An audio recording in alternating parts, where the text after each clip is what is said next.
ଆପଣ ଯଦି ଭତ୍ତା ଆପ୍ଲାଏ କରିଥିଲେ ତେବେ ଆପଣ କିପରି ଆପଣଙ୍କର ଷ୍ଟାଟସ୍ ଚେକ୍ କରିବେ ଏବେ ମୁଁ ଆପଣମାନଙ୍କୁ କହିବି। ଆପଣ ଯଦି ଆପ୍ଲାଏ କରିଥିଲେ ଆପଣଙ୍କର ରିଜେକ୍ଟ ହେଇଛି କି ଆପ୍ରୁଭ୍ ହେଇଛି କି ପେଣ୍ଡିଂ ଅଛି, ଏହା ଆପଣ କିପରି ଚେକ୍ କରିପାରିବେ, ଏହାର ଷ୍ଟେପ୍ ବାଇ ଷ୍ଟେପ୍ ପ୍ରୋସେସ୍ ମୁଁ ଆପଣମାନଙ୍କୁ କହିବି। ଆପଣ ଯଦି Indira Gandhi national old age pension ଯୋଜନାରେ ଆବେଦନ କରିଥିଲେ ତେବେ ଆପଣମାନେ ଏଇ NSAP ଅଫିସିଆଲ୍ ପୋର୍ଟାଲଟିକୁ ଓପନ୍ କରିବେ। ପ୍ରଥମେ ଆପଣ ସର୍ଚ୍ଚ ବାର୍କୁ ଆସିକି ସର୍ଚ୍ଚ କରିଦେବେ NSAP ସର୍ଚ୍ଚ କଲା ପରେ ଏଇ ଯେଉଁ ଅଫିସିଆଲ୍ ପୋର୍ଟାଲଟି ପ୍ରଥମରେ ଆସିବ, ଏଇ ଅଫିସିଆଲ୍ ପୋର୍ଟାଲଟିକୁ ଆପଣ ଓପନ୍ କରିନେବେ। ଏହାପରେ NSAPର ଅଫିସିଆଲ୍ ପୋର୍ଟାଲଟି ଓପନ୍ ହେବ। ଏଇଟା ଓପନ୍ ହେଲା ପରେ ଏଇଭଳି ଇଣ୍ଟରଫେସ୍ ଆସିବ। ଆପଣମାନେ ଏଠି ଆପଣଙ୍କୁ ଉପରେ ଗୋଟେ ଅପସନ୍ ମିଳୁଥିବ ରିପୋର୍ଟର, ଏଇ ରିପୋର୍ଟ ଅପସନ୍ ଉପରେ କ୍ଲିକ୍ କରିବେ। ରିପୋର୍ଟ ଅପସନ୍ ଉପରେ କ୍ଲିକ୍ କଲା ପରେ ଆପଣଙ୍କୁ କିଛି ଅପସନ୍ ସବୁ ଶୋ ହେବ। ଦେଖନ୍ତୁ ଏଠି 14 ନମ୍ବରରେ ଗୋଟେ ଅପସନ୍ ରହିଛି ଆପ୍ଲିକେସନ୍ ଟ୍ରାକର୍। ଏଇ ଯେଉଁ ଆପ୍ଲିକେସନ୍ ଟ୍ରାକର୍ ଯେଉଁଟା ରହିଛି 14 ନମ୍ବରରେ, ଏହି ଆପ୍ଲିକେସନ୍ ଟ୍ରାକର୍ ଅପସନ୍ ଉପରେ କ୍ଲିକ୍ କରିବେ, ଯାହାଦ୍ୱାରା ଆପଣଙ୍କର ଆପ୍ଲିକେସନ୍କୁ ଟ୍ରାକ୍ କରାଯାଇପାରିବ।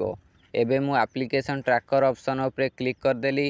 ଏବେ ଆମେ ଆମର ଆପ୍ଲିକେସନ୍କୁ ଟ୍ରାକ୍ କରିବା। ଆମେ ଯେଉଁ ନୂତନ ଆବେଦନ କରିଛେ ତାହାର ରେଫରେନ୍ସ ନମ୍ବର ଦେଇକି ଆମେ ଆପ୍ଲିକେସନ୍କୁ ଟ୍ରାକ୍ କରିବା। ଆପଣ ଯେତେବେଳେ ଆବେଦନ କରିଥିବେ, ଆବେଦନ ଶେଷ ହେଲା ବେଳେ ଆପଣଙ୍କୁ ଏକ ନମ୍ବର ମିଳିଥିବ, ଏକ କୋଡ଼୍ ମିଳିଥିବ। ସେଇ ଆପ୍ଲିକେସନ୍ ନମ୍ବରକୁ ଏଇଠି ଏଣ୍ଟର କରିବେ। ଦେଖନ୍ତୁ ମୁଁ ମୋ ଆପ୍ଲିକେସନ୍ ନମ୍ବରକୁ ଏଠି ଏଣ୍ଟର କରିଦେଉଛି। ଆପ୍ଲିକେସନ୍ ନମ୍ବର ଏଣ୍ଟର କରିସାରିଲା ପରେ ଏଠି ଆପଣମାନଙ୍କୁ ଦେଖନ୍ତୁ କ୍ୟାପଚା କୋଡ଼୍ ଦେଖିବାକୁ ମିଳୁଥିବ। ଏଇ କ୍ୟାପଚା କୋଡ଼୍କୁ ଏଇ ବକ୍ସରେ ଫିଲ୍ଅପ୍ କରିବେ। ଏପଟେ କ୍ୟାପଚା କୋଡ଼୍ ଦେଇଛି, ସେ କ୍ୟାପଚା କୋଡ଼୍କୁ ଏଇ ବକ୍ସରେ ଫିଲ୍ଅପ୍ କରିବେ। କ୍ୟାପଚା ଫିଲ୍ଅପ୍ କରିସାରିଲା ପରେ ତଳେ ଆପଣଙ୍କୁ ସବମିଟ୍ ଅପସନ୍ ମିଳୁଛି। ଏଇ ସବମିଟ୍ ଅପସନ୍ ଉପରେ କ୍ଲିକ୍ କରିବେ। ସବମିଟ୍ ଅପସନ୍ ଉପରେ କ୍ଲିକ୍ କଲା ପରେ କିଛି ସମୟ ଲୋଡ଼ିଂ ହେବ।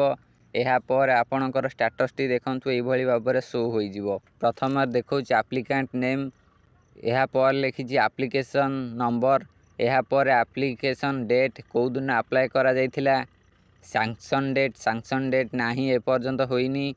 କେଉଁ ସ୍କିମ୍ରେ ଆପ୍ଲାଏ କରାଯାଇଛି ମଧ୍ୟ ଦେଖାଉଛି, Indira Gandhi national old age pension scheme. Old age pension ସ୍କିମ୍ରେ ମୁଁ ଆପ୍ଲାଏ କରିଥିଲି। ଆପଣ ଯଦି ଅନ୍ୟ କିଛି ସ୍କିମ୍ରେ ଆପ୍ଲାଏ କରିଥିବେ ତେବେ ମଧ୍ୟ ଆପଣ ଚେକ୍ କରିପାରିବେ ଆପଣଙ୍କର ଆପ୍ଲିକେସନ୍ ନମ୍ବର ଦେଇକି। ଏଠି ଜେଣ୍ଡର ଦେଖାଉଛି, ଭେରିଫାଏ ରିଜନ୍ ଦେଖାଉଛି, ଏ ବକ୍ସଟି ଖାଲି ଅଛି। ଷ୍ଟାଟସ୍ ନ୍ୟୁ, ନୂତନ ଆବେଦନ କରିଛେ। ଏଠି ଫାଦର୍ସ ନେମ୍, ଭେରିଫିକେସନ୍ ଡେଟ୍ ଦେଖାଉଛି, ଭେରିଫିକେସନ୍ ହୋଇନାହିଁ। ଏବେ ଆମର ଆପ୍ଲିକେସନ୍ଟି ନୂତନ ଆବେଦନ ହୋଇଛି, ଏପର୍ଯ୍ୟନ୍ତ କୌଣସି ପ୍ରକାରର ପ୍ରୋସେସ୍ ହୋଇନାହିଁ। ଆପଣ ଆପଣଙ୍କର ଷ୍ଟାଟସ୍ଟି ମଧ୍ୟ ଏଇଭଳି ଚେକ୍ କରିପାରିବେ। ଆପଣ ବାର୍ଦ୍ଧକ୍ୟ ଭତ୍ତା ଆବେଦନ କରନ୍ତୁ କି ଅନ୍ୟ କୌଣସି ଭତ୍ତା ଆବେଦନ କରନ୍ତୁ, ଆପଣମାନେ ଏଇଭଳି ମାଧ୍ୟମରେ ଆପଣଙ୍କର ଷ୍ଟାଟସ୍ଟିକୁ ଟ୍ରାକ୍ କରିପାରିବେ। ଆପଣ ବାର୍ଦ୍ଧକ୍ୟ ଭତ୍ତା ହେଉ, ବିକଳାଙ୍ଗ ଭତ୍ତା ହେଉ, ଯେକୌଣସି ଭତ୍ତା ହେଉ, ଆପଣ ଯେକୌଣସି ଭତ୍ତା ଆପ୍ଲାଏ କରିଥିବେ ଏଇ NSAPରେ, ଆପଣ ଏଇଭଳି ମାଧ୍ୟମରେ ଆପଣଙ୍କର ଷ୍ଟାଟସ୍ଟିକୁ ଚେକ୍ କରିପାରିବେ। ଯଦି ଆପଣ ଏଇ NSAPରେ ଆପ୍ଲାଏ କରିଥିବେ ତେବେ ଆପଣମାନେ ଏଇ ପୋର୍ଟାଲକୁ ଆସି ଏଇ ଯେଉଁ ପ୍ରୋସେସ୍କୁ ମୁଁ କହିଲି, ଏଇ ପ୍ରୋସେସ୍ ମାଧ୍ୟମରେ ଆପଣଙ୍କର ଆପ୍ଲିକେସନ୍ ନମ୍ବର ଦେଇ ଆପଣ ଆପଣଙ୍କର ଷ୍ଟାଟସ୍ଟିକୁ ଟ୍ରାକ୍ କରିପାରିବେ। ଆପଣଙ୍କର ପ୍ରୋସେସ୍, ଆପଣଙ୍କର ରିଜେକ୍ଟ ହେଇଛି କି ଆପ୍ରୁଭ୍ ହେଇଛି, ଏସବୁ ଗୁଡ଼ିକ ଆପଣ ଚେକ୍ କରି ନେଇପାରିବେ। ଦେଖନ୍ତୁ ମୋର ଏପର୍ଯ୍ୟନ୍ତ ରିଜେକ୍ଟ ହେଇନି କି ଆପ୍ରୁଭ୍ ହେଇନି, କିଛି ହେଇନି, ମୋର ପ୍ରଥମରେ ଅଟକି ରହିଛି। ଆପଣ ଯଦି ନୂତନ ଆବେଦନ କରିଛନ୍ତି ତେବେ ଆପଣ ଚାହିଁଲେ ଏଇଭଳି ମାଧ୍ୟମରେ ଆପଣଙ୍କ ମୋବାଇଲ୍ ସାହାଯ୍ୟରେ ଆପଣଙ୍କର ଆପ୍ଲିକେସନ୍କୁ ଟ୍ରାକ୍ କରି ନେଇପାରିବେ। ଆପଣ ଯଦି ଚାହୁଁଛନ୍ତି ତେବେ ଆପଣଙ୍କର ଷ୍ଟାଟସ୍ ଚେକ୍ କରନ୍ତୁ। ଏହା ସହିତ ମୋର ଏଇ ଭିଡ଼ିଓକୁ ଗୋଟେ ଲାଇକ୍ କରିବେ ଓ ଚ୍ୟାନେଲକୁ ସବସ୍କ୍ରାଇବ୍ କରି ପାଖରେ ଥିବା ବେଲ୍ ଆଇକନ୍କୁ ଅଲ୍ରେ ପ୍ରେସ୍ କରିବେ।